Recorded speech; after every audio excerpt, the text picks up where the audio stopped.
Good morning, it's Seay from Seay Real Estate here in Richmond, Virginia.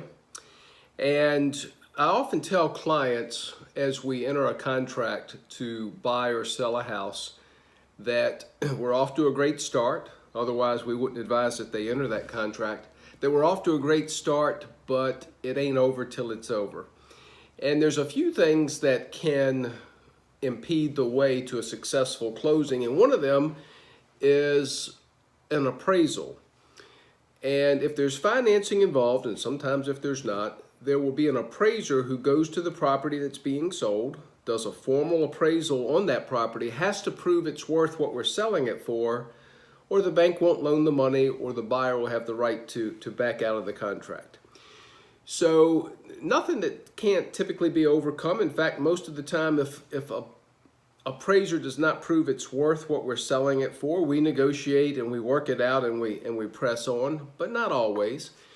So to give you an idea of how that works, if you're a seller, what I see with many of our seller clients is just human nature in wanting to push the envelope and try to get as much as they possibly can for the house.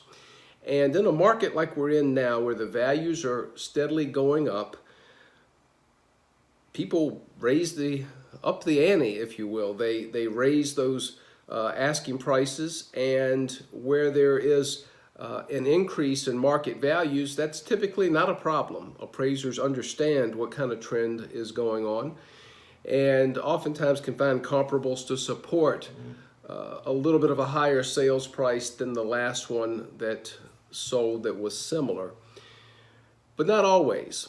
So sometimes a seller will overstep. In other words, well, there's nothing else on the market and everything is selling for $250 so far, but we're going to ask $275 because nothing else to pick from. A buyer, is likely to try it. And sure enough, oftentimes that offer will come in at $275.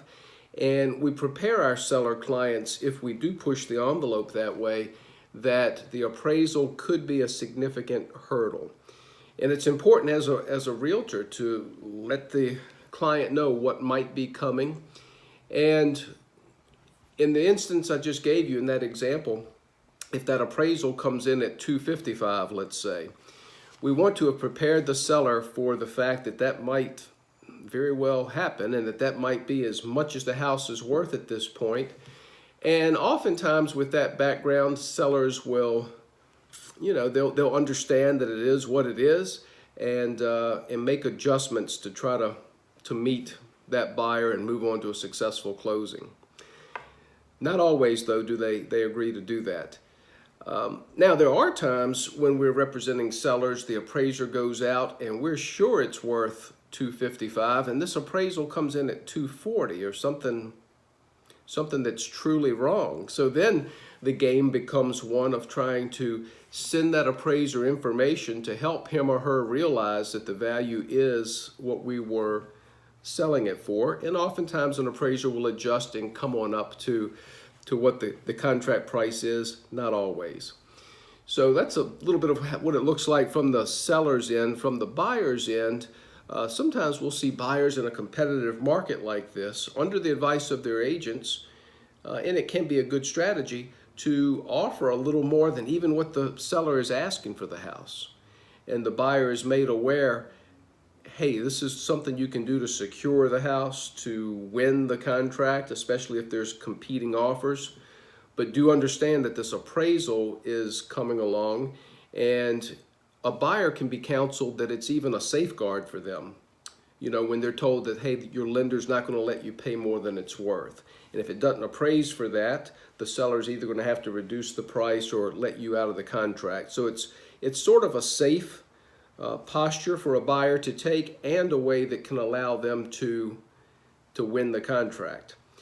So buyers and sellers look at these appraisals different ways. Now that buyer needs to know that, hey, if you win the contract, if they go with your offer and it appraises for less, nothing says that seller has to come down to that. So the buyer has to understand that they might not have a deal when that point is reached. But appraisals are a hot topic these days with the values increasing and the supply being limited.